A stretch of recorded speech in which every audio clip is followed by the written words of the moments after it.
నేను చంద్రబాబు నాయుడు గారిని సూటిగా అడుగుతా ఉన్నా, సూటిగా ప్రశ్నిస్తూ ఉన్నా. అయ్యా, సమగ్ర సర్వే వల్ల భూములు పోతాయని, ల్యాండ్ టైటిలింగ్ యాక్ట్ వల్ల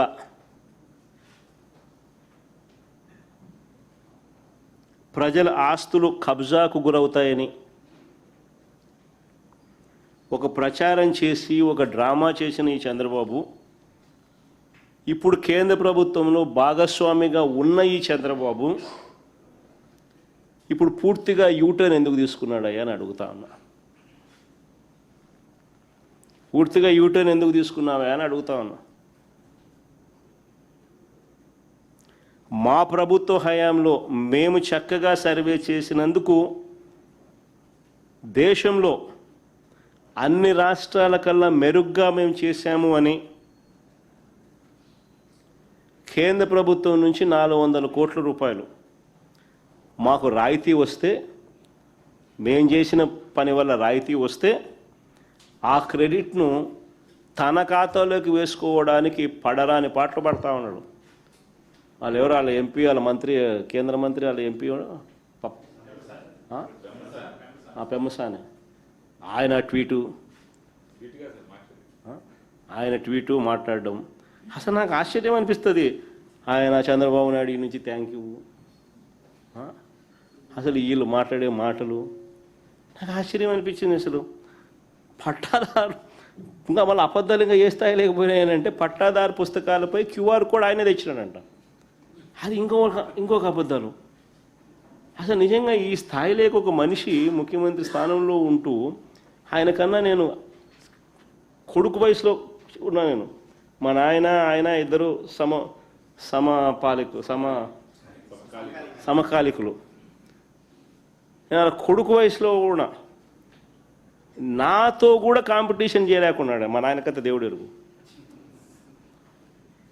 నేను చేసిన దానికి కూడా క్రెడిట్ కూడా ఆయనే తీసుకోవాలని అనేది పాకులాడుతూ ఉంటే ఈ మనిషి ఏమనుకోవాలి? ఈ మనిషి అసలు రీసర్వేలో ఏపీ ప్లాటినం గ్రేడింగ్ను సాధించింది అని కేంద్ర ప్రభుత్వం డిసెంబర్ 20, 2023లో పార్లమెంట్లో అడిగిన ప్రశ్నకు సమాధానంగా వాళ్ళు పొందుపరిచిన reply.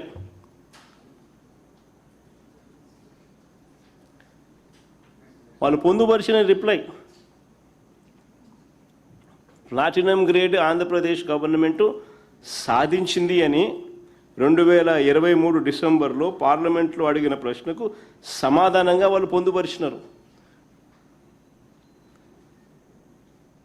168 districts of states of which AP is part have completed 99% and above of the work on 6 components.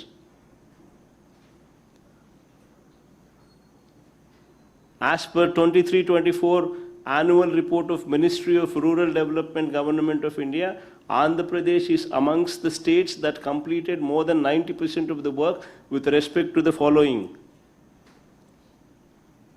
అని ప్లాటినం గ్రేడ్ ఇచ్చినారు. ఆశ్చర్యం ఏందో తెలుసా? ఇది జరిగింది 2020 డిసెంబర్ 23.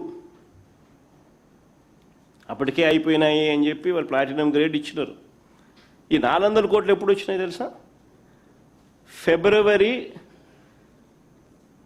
19, 2025 అంటే చంద్రబాబు నాయుడు ముఖ్యమంత్రి అయిన 6-7 నెలలకు ఫిబ్రవరి 19, 2025కి 400 కోట్లు వస్తే ఆ 400 కోట్లు చంద్రబాబు నాయుడు చేసిన గొప్ప పనికి కేంద్రం ఇచ్చింది అని చెప్పి వీళ్ళు క్రెడిట్ చోరీకి పాటుపడుతూ దానికి ఆయన కేంద్ర మంత్రి ట్వీటు, ఈయన థ్యాంక్ యూ, ఈయన మళ్ళా మాటలు, QR కోడ్ ఈయన తెచ్చిన సొల్లు మాటలు, మన ఈయన మాట్లాడడం 6 నెలల్లో మనకు 4 ఏళ్ళు పట్టింది. 2019 అక్టోబర్లో సచివాలయ సిబ్బందిని రిక్రూట్ చేసినాం. అక్కడ నుంచి 4 ఏళ్ళు పడితే